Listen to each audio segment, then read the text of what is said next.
வணக்கம். உங்கள் அஸ்ட்ராலஜர் பழனிசுவாமிகள் பேசுகிறேன்.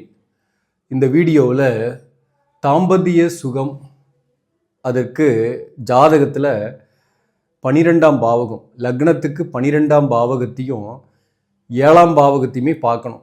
இது தாம்பத்திய சுகம் கிடைப்பவர்கள் யார் என்ற வீடியோவோட பார்ட் 2 அப்படின்னு நீங்கள் நினச்சிங்க. ஏன்னா இப்போ ஒரு வீடியோ போட்டோம், தாம்பத்திய சுகம் கிடைப்பவர்கள் யார் அப்படின்ட்டு. அதில் கிரகங்கள் மட்டும்தான் சொன்னேன் நான். ஏன்னா வீடியோவோட லென்த்தை கருத்தில் கொண்டு அதை மட்டும்தான் சொன்னேன் நான் அந்த வீடியோவில்.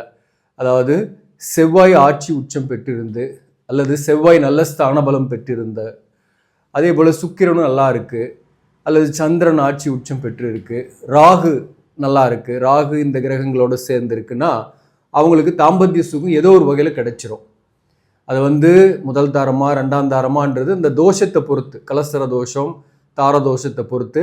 ஆனால் தாம்பத்திய சுகம் ஏதோ ஒரு வகையில் அவங்க கிடைச்சிரும். எக்ஸ்ட்ரா மேரிட்டல் அஃபேர் கூட ஏற்படும். அந்த மாதிரி இருக்கிறவங்களுக்கு தோஷங்கள் இருக்கும் பட்சத்தில், அதாவது தோஷத்தை ஏற்படுத்தக்கூடிய அமைப்பில் மற்ற கிரகங்களும் இருக்கும் பட்சத்தில் சொல்கிறேன். இப்போ அதில் ஒரு சொல்லாத ஒரு விஷயம் என்ன அப்படின்னாக்க, அயன சயன போகஸ்தானம், மோட்சஸ்தானம்னு சொல்லுவாங்க. இது லக்னத்துக்கு 12ஆம் பாவகம் தான் அயன சயன போகஸ்தானம்.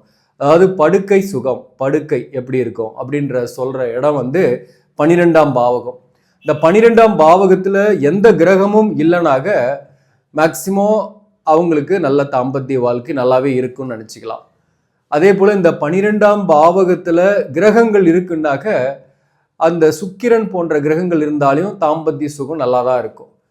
அல்லது 12ஆம் அதிபதியே ஆட்சி பெற்று இருக்கு அப்படின்னா கூட சில நேரங்களில் தாம்பத்திய சுகம் பாதிப்பை கொடுக்கும்.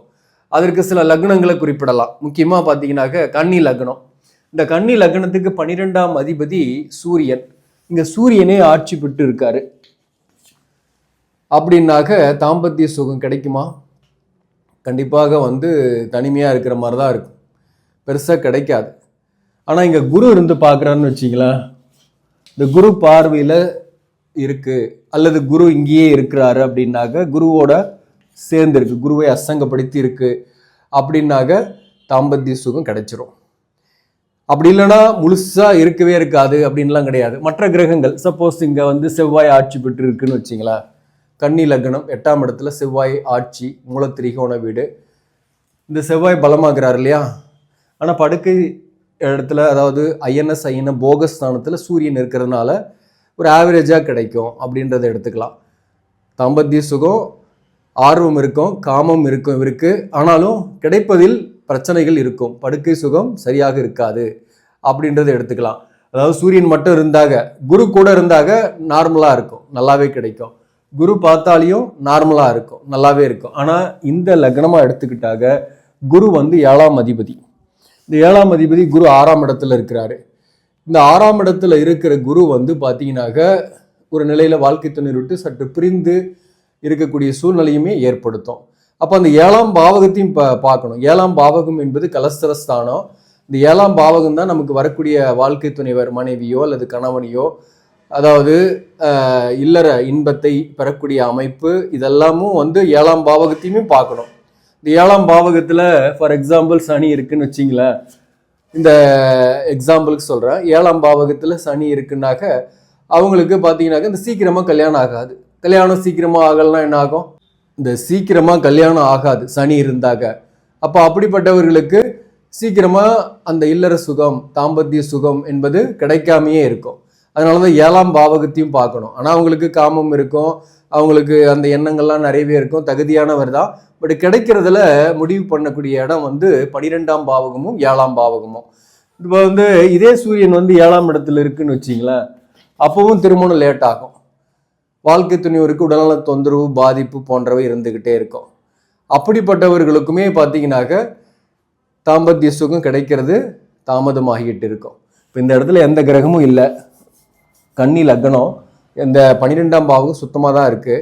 ஆனால் 7ஆம் இடத்துல சூரியன் இருக்குது, செவ்வாய் இங்கே இருக்குன்னு வச்சிங்களேன், இவங்களுக்கு கல்யாணம் ஆகிறது லேட் ஆகும். கல்யாண வாழ்க்கையிலும் கொஞ்சம் பிரிந்து இருக்கக்கூடிய சூழ்நிலை வரும்.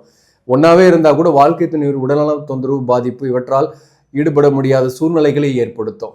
இந்த மாதிரி நம்ம புரிஞ்சுக்கணும். 12ஆம் பாவகமும் 7ஆம் பாவகமும் ஒருத்தருடைய தாம்பத்திய வாழ்க்கையை நிர்ணயம் பண்ணக்கூடிய ஒரு இடம். இந்த இடத்துல வந்து 7ஆம் இடத்துல வந்து சூரியன், சனி அல்லது சனி கேது, சனியும் கேதுவும் இருக்குன்னு வச்சிங்களேன். சனியும் கேதுவும் இருக்கு அப்படின்னாலையும் தாம்பத்திய சுகம் கிடைக்காது. அப்படின்னா என்ன அர்த்தம்? லேட் ஆகும் மேரேஜ் ஆகுறதே. அப்போ லேட் ஆகுதுன்னா ஆட்டோமேட்டிக்காக தாம்பத்திய சுகமும் கிடைக்காம தான் இருக்கும்னு அர்த்தம். இது மாதிரி இந்த கன்னி லக்னத்துக்கு 12 குடியவனே ஆட்சி பெற்றிருந்தா கூட தாம்பத்திய சுகம் என்பது கிடைப்பது ஒரு ஆவரேஜாக தான் இருக்கும், அல்லது சில நேரங்களில் தனிமையாக இருக்கக்கூடிய சூழ்நிலைகளை ஏற்படுத்தும் அப்படின்னு தெரிஞ்சுக்கலாம். அதே மாதிரி தான் மகர கும்ப லக்னத்துக்குமே எடுத்துக்கிட்டாக்க, கும்ப லக்னம், இந்த கும்ப லக்னத்துக்கு 12ஆம் அதிபதி சனி இங்கே ஆட்சி பெற்று இருக்கிறாருன்னு வச்சிங்களேன். அவங்களுமே பார்த்தீங்கன்னாக்க தாம்பத்திய சுகம் கிடைப்பதில் தாமதம், தடைகள் போன்றவை இருந்துக்கிட்டே தான் இருக்கும். அல்லது லேட்டாக மேரேஜ் ஆகும், அல்லது கல்யாணம் ஆன பின்னாடி குடும்பத்தை விட்டு தள்ளி போய் வேலை பார்க்கக்கூடிய சூழ்நிலைகளை ஏற்படுத்தும். அப்போ அந்த தாம்பத்திய சுகம் என்பது வாழ்க்கை துணைவர் மூலம் அடையக்கூடிய சூழ்நிலை குறைவாக இருக்கும்னு அர்த்தம். இந்த சனி 12ஆம் பாவகத்தில் ஆட்சி பெற்று இருந்தாலையும். இப்போ இதற்கு ஒரு விடுதி விலக்கு என்னன்னா, குரு பார்வை, சுக்கிரனோட சேர்க்கை, புதனுடைய சேர்க்கை இதெல்லாம் இருந்துச்சுன்னா விதி விலக்காயிடும். ஆனால் ராகுவோட சேர்க்கையோ கேதுவோட சேர்க்கையோ இந்த சனியோட இருக்குன்னாக்க அது வந்து மேலும் துன்பத்தை அதிகரிக்கும். அப்போ வந்து என்ன ஆகும்?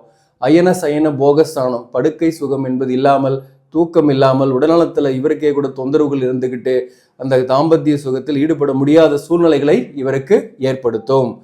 இப்போ நம்ம லக்னத்தை பொறுத்து நம்ம வந்து இதை வந்து கிரகத்தை முடிவு பண்ணிக்கலாம். அடுத்தது ஜென்ரலாக ஒரு சிம்பிளாக ஒரு ஐடியா உங்கள் ஜாதகத்தை வந்து செக் பண்ணிக்கிறது சொல்கிறேன். 12ஆம் பாவகத்தில் பாவகிரகங்கள் கேது இருக்குன்னு வச்சிங்களேன், தாம்பத்தியத்தை சுருக்கும். அப்போ சரியா தாம்பத்திய சுகம் கிடைக்காது, படுக்கை சுகம் இல்லை. ஆன்மீக விஷயத்தில் அதிக ஈடுபாடு கிடைக்கும், ஆன்மீகத்தில் தான் எண்ணங்கள் போகும், ஆன்மீகத்தினால கூட தாம்பத்திய சுகம் கிடைக்காமல் போகக்கூடிய வாய்ப்புகள் உண்டு.